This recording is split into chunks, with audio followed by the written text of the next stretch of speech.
por el sistema de las Naciones Unidas fue resuelto una vez a 93 con la Conferencia Mundial de los Derechos Humanos en Viena, cuando la totalidad de los Estados miembros de las Naciones Unidas aceptaron que los derechos humanos, todos los derechos humanos, incluidos los derechos culturales, son derechos universales, pero que su implementación tiene que tener en cuenta las especificidades culturales, regionales, históricas. Pero estas especificidades no pueden ir al contrario del contenido de la esencia de los derechos humanos.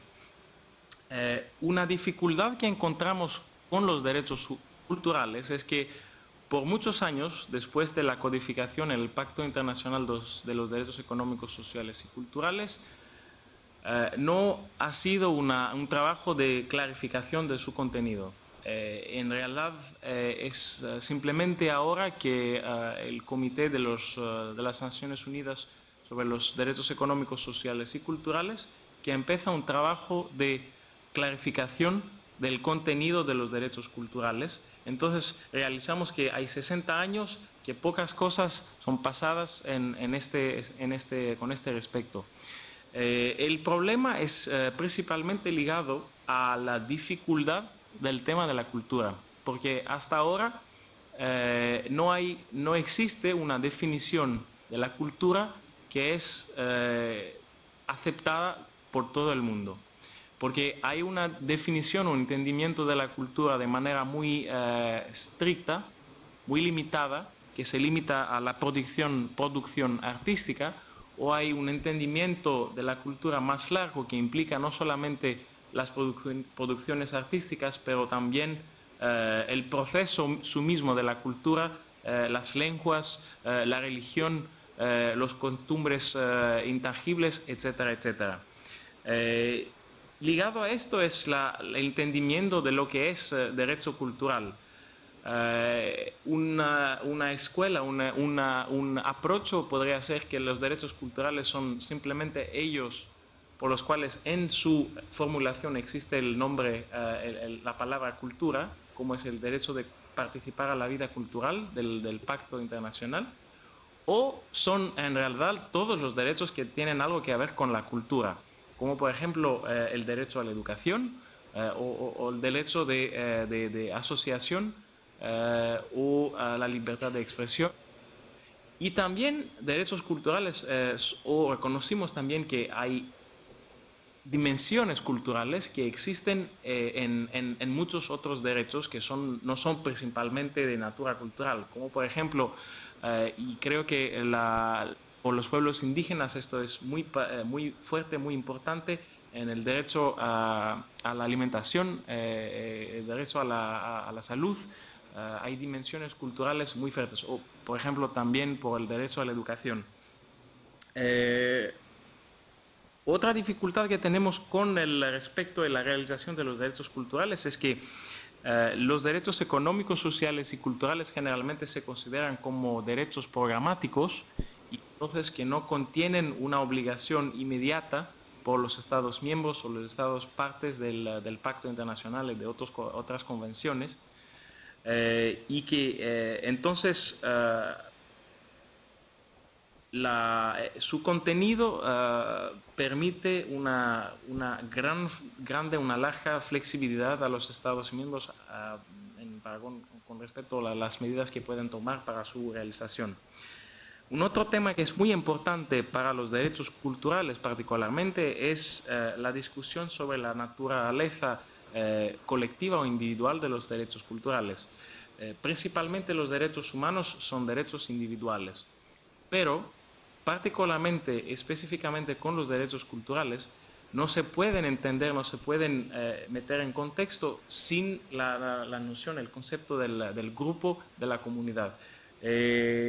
Tengo que recordar, por ejemplo, el artículo 27 del Pacto de los Derechos Civiles y Políticos, que habla de los derechos de los migrantes, de los minorities, que específicamente habla del contenido, del contexto del grupo, del contexto de la comunidad por los derechos de minorities. Más particularmente por los pueblos indígenas, hay muchos derechos que en realidad no se pueden definir, no se pueden entender sin esta dimensión del ejercicio colectivo de estos derechos.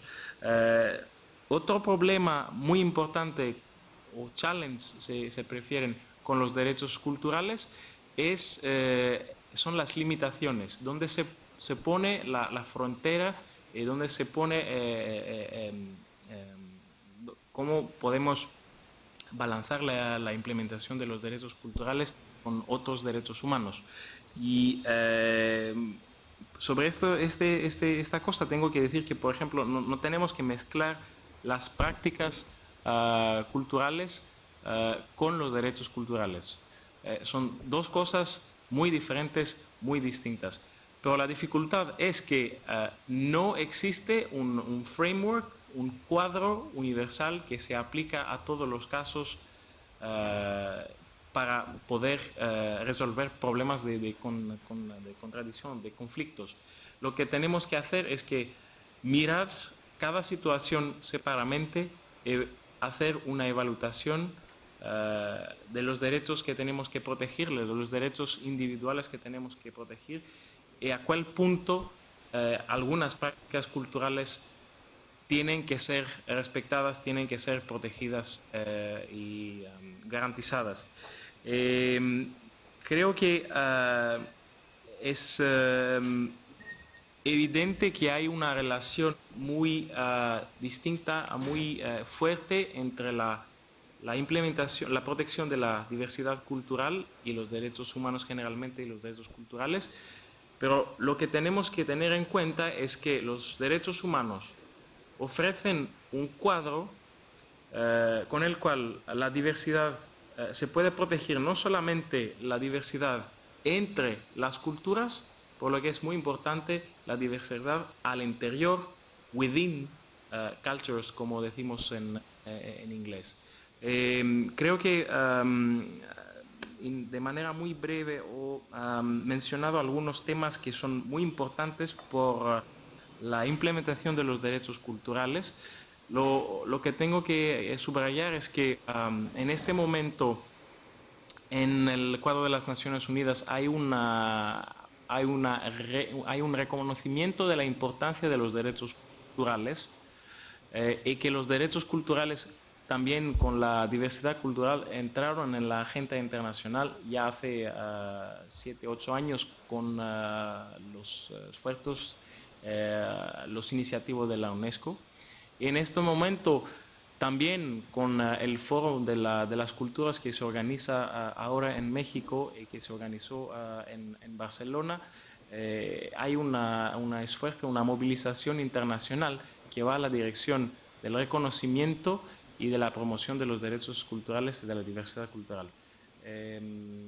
Espero que estos puntos pueden añadir algo a la discusión que van a tener.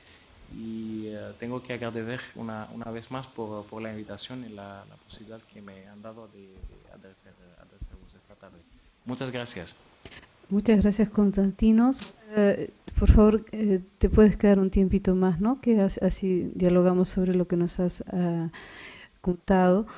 Yo creo que sería interesante introductoriamente preguntar cuál es el rol que tiene actualmente y cuál es el que se espera de la Convención del 2005 de la UNESCO sobre la importancia de las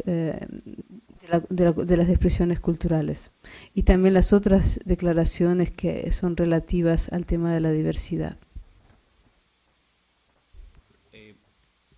La importancia creo se va a ver en los próximos años. Lo que puedo subrayar en este momento es que ya solamente 2 años después de la adopción de esta convención ya entró en vigor, que es un tiempo que quizás podría ser caracterizado como un record time para la entrada en vigor. Ahora la convención tiene, creo, 68 ratificaciones, un número bastante importante, y que esto subraya exactamente la importancia que los Estados miembros dan a la diversidad cultural, particularmente a este tema muy específico de la diversidad de las expresiones culturales.